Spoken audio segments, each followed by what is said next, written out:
Hello YouTube, my name is Jack. Welcome back to Barnyard Wargaming and another chat about demons. If you haven't seen my previous video, you can go check out that way, where we had updates to our greater demons, where they could now give shadow. I spoke about rapid ingress and how you can string out greater demons to other greater demons now, and you can get a lot more play, a lot more bang for your buck. But I also spoke about how bring it down and assassinate are quite powerful tools against our army. So in today's video, I've done lots of different research, I've done lots of different builds for demons, and I've played lots of different games since the last video, and so I'm going to report on my findings today.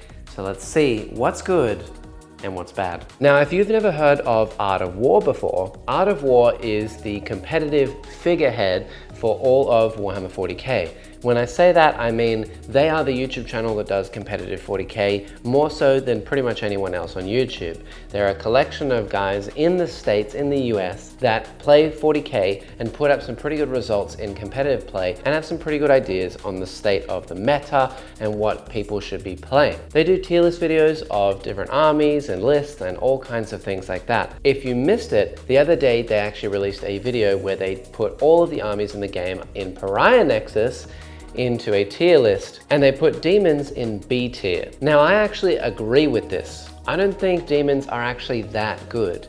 From my findings, I've actually dropped in win rate since the Pariah Nexus changes. And I think that's probably because I'm just trying to find my footing in the new Pariah Nexus updates and what's good and what's bad. But in the previous video, I spoke about how greater demons just got a lot of different buffs. But I also said that it could be a bit of a trap. It could be all greater demons or no greater demons. Either you score points and you win the game and you give up no points for bring it down and assassinate, or you basically kill everything and you try and table your opponent before they table you, giving them max points. Now, the second way that I described is the way that I thought would be optimal. It's more or less the king of swing, where you just try and crush your opponent into dust before they can do anything about it, and then you just score max points and you win the game. But from my findings, I found that bring it down and assassinate are way too powerful against this army. I lost pretty much every single game where I ran 4 greater demons because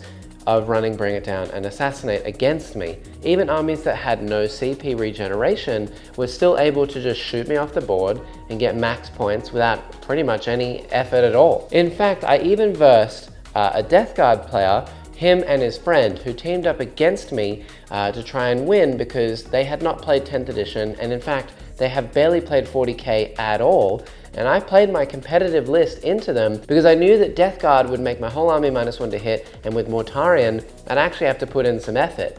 And so even with my competitive list, and yes, I gave them hints and help along the way, they still beat me.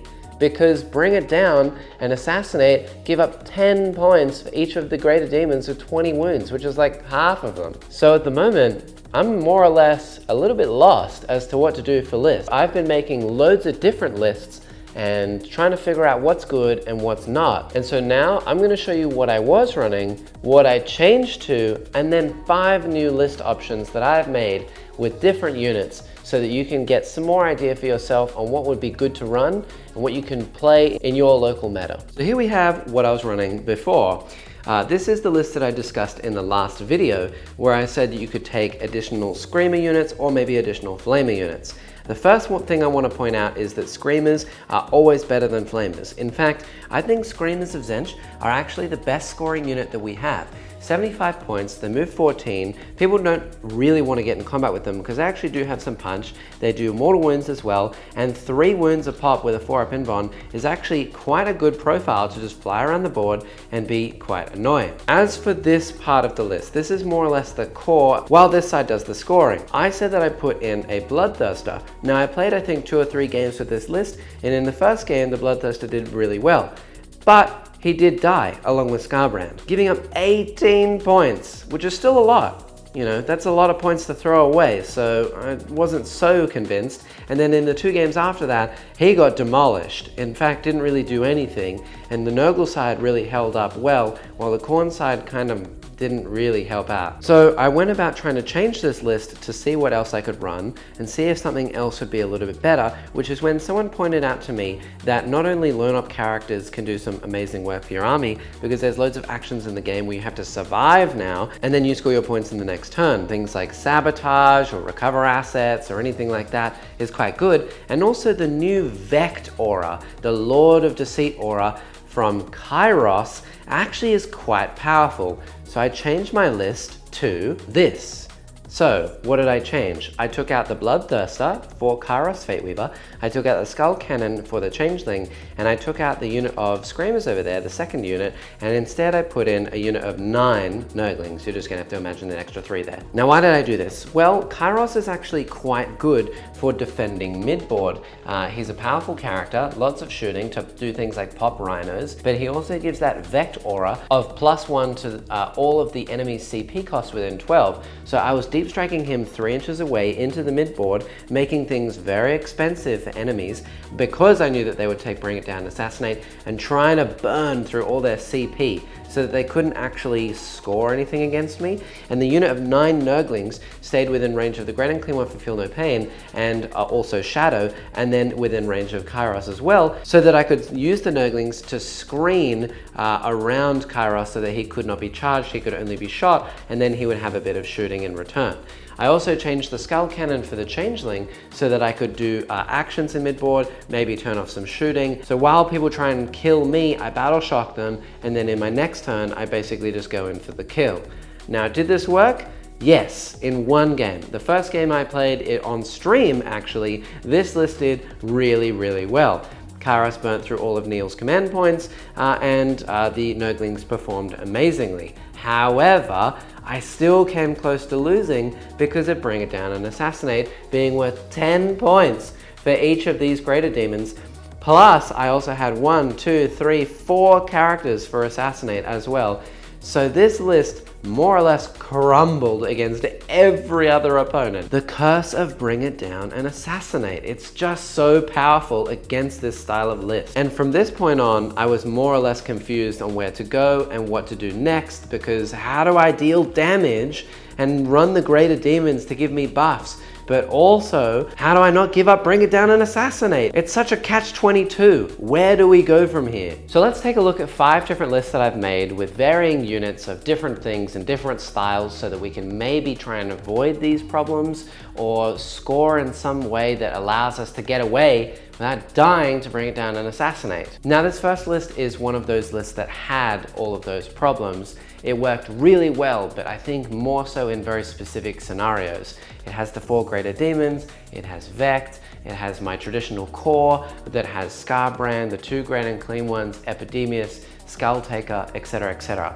It has some ability to play the game and do actions and things like that, but more or less it relies on stat checking your opponent, and it's a very monster mash heavy list that tries to basically crush your opponent into dust before they can actually retaliate, and then you just win on points by a lot. I feel like this list would be more of a teams list, because then you can kind of see who you're going to be versing and you don't get as many of those bad matchups. Bad matchups being things like Death Guard that make you -1 to hit, or armies that have access to army-wide lethal hits. So things like Invasion Fleet Tyranids, Mont Car Tau, or CSM. Now, list 2 is the first attempt that I've made to try and avoid these problems. In fact, the moment of release for this video will be the Saturday where I'm attending a tournament with this exact list. I feel like this list has more ways to play the game, and because I've dropped Kairos, because I felt like he just doesn't have the amount of shooting required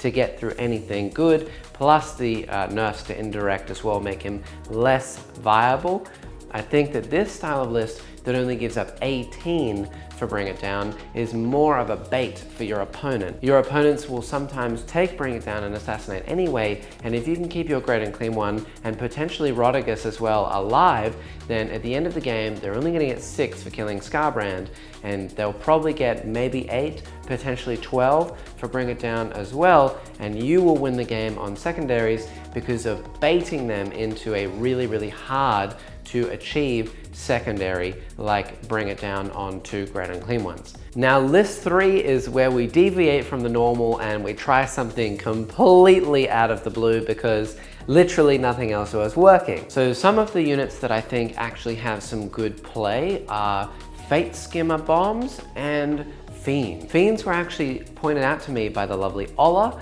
in my Discord. First thing in the description, by the way, entirely free to join.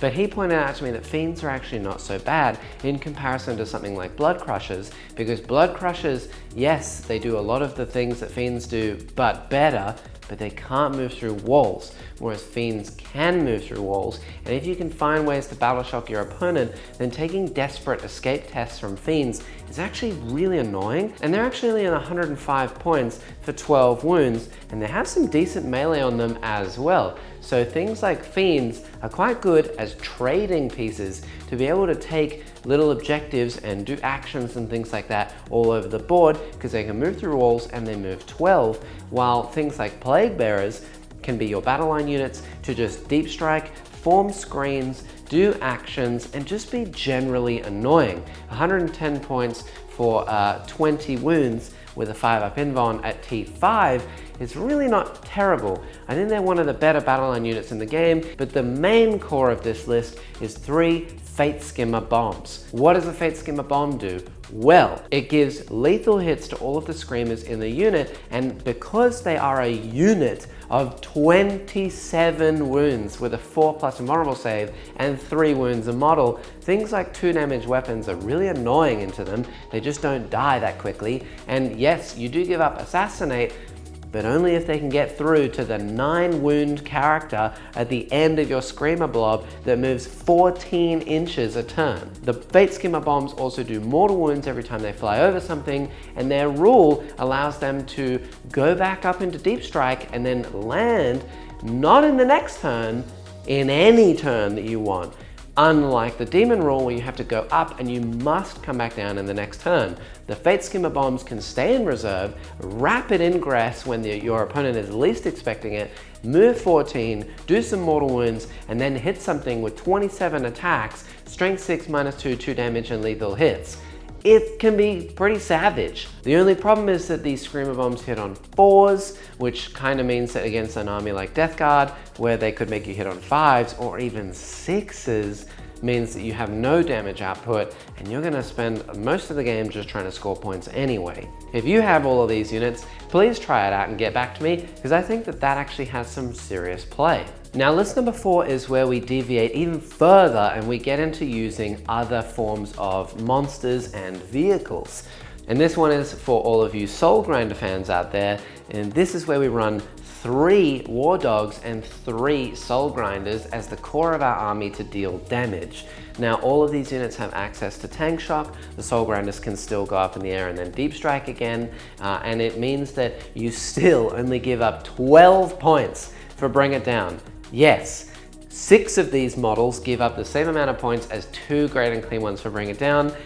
Absolutely wild. It also makes the army quite fast. You have many different ways to score with all of the little units that jump around all over the place, and then the Soul Grinders and the War Dogs really just do all the damage, gives you lots of different shooting potential as well, and lots of OC as well, because the War Dogs are OC 8. They're also battle line, which means that you can play the game more efficiently with battle line units. You have better options into doing secret missions and denying secret missions against your opponent as well. If you have the models to try this out, please try it out and let me know. It's a very different style and it doesn't make use of the Greater Demon buffs pretty much at all, but it still has a lot of teeth. It's very fast. It doesn't give up too many points, and you've got loads of shooting in there as well, so it's more of an all-rounded list. And now we get to the real fun source. Yes, Slaanesh fans, it's time for you. I don't often play Slaanesh, and that's because I don't think that they are in the greatest spot. Most of their units are overcosted, the synergies of their units together are not particularly great, but if you had to make a Slaanesh list, I think this would be the way to do it. Essentially, you have a mid-board section of all of your Fiends and Chariots. Seeker Chariots in this list to basically move up, do actions. They're really fast, they don't deal any damage, but they're annoying to kill, and they can screen, they can do actions, and they're just generally annoying. The Hellflayer chariots are there to just deal damage and be very annoying as well, but really the source of this list is to have all of these fiends deal heaps and heaps of damage. Now, how do we get them to do that? Well, we buff them with the 2 Exalted chariots. One of the Exalted chariots gives them sustained hits and also fight on death on 4-ups as well, which is quite good. The mask nearby that you can protect quite easily because you have fiends and chariots all over the place, can give your units +1 to wound. So suddenly you have strength 5, -2, 2 damage, sustained hits, and +1 to wound as well with dev wounds is pretty powerful. And then on top of that, the Exalted chariots allow you to kill units with the Exalted chariot, and then everything within 6 of that chariot has to take a battle shock test. Now, if you can somehow weasel those chariots into killing a squishy unit in the midboard, and everything has to take a battle shock test within range of you, and you hold the midboard because you've taken the objectives in the fight phase, then suddenly all of these units will be battle shocked, and when they have to fall back from you in the next turn or retest for battle shock and potentially fail, falling back from fiends that make desperate escape tests more annoying is actually really, really good. I think that this list has a lot of teeth because everything's really fast. There's a fair amount of damage in midboard. There's loads of OC from all the different chariots as well. And then you have a back line of war dogs that can be your battle line units, give you tons of OC, and do lots and lots of shooting as well. So if you are gonna do a Slaanesh list, I'd say this is the way to go. It's very weird, it's very bizarre, and no, I have not tested it, so you're gonna have to do that for me because I own 2 chariots. And this list has 8 chariots in it. I don't own that many chariots, so you're really just gonna have to test it for me, play some games on TTS and see how you go. Now, this is all from me today. I just wanted to give you a quick update and get another video out there based on the different things I've been trying and how demons are performing in their current meta with the changes to all of the greater demons and Pariah Nexus.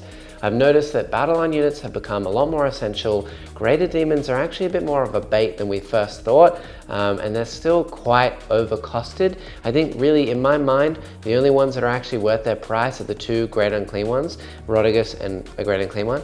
Everything else is quite overcosted, and the little units in our army are, although good at scoring and very annoying to bring down if you have loads of AP on one-shot guns, kind of die really fast to weight of dice, and they don't really deal any damage either. So this army is probably sitting fine at B tier, as I said earlier, but we really have some problems.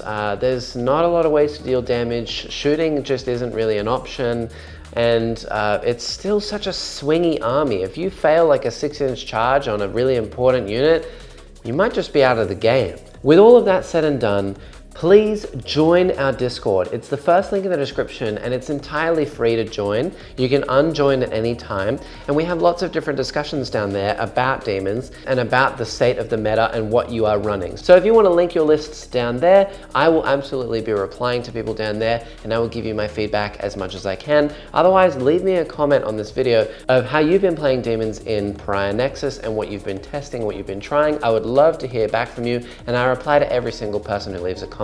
Please like, subscribe, and become a member. It's only $4 Australian a month, and it really does help me out. Unfortunately, there's no stream this weekend because you're watching this video right now, and if you made it to the end, thank you so much for watching all of this video. This one's probably a bit of a long one today, but I wanted to get all of my thoughts and feelings out there for you. You can catch us in our 3 streams that we do every week, and I will see you all in the next one. Peace out. Bye.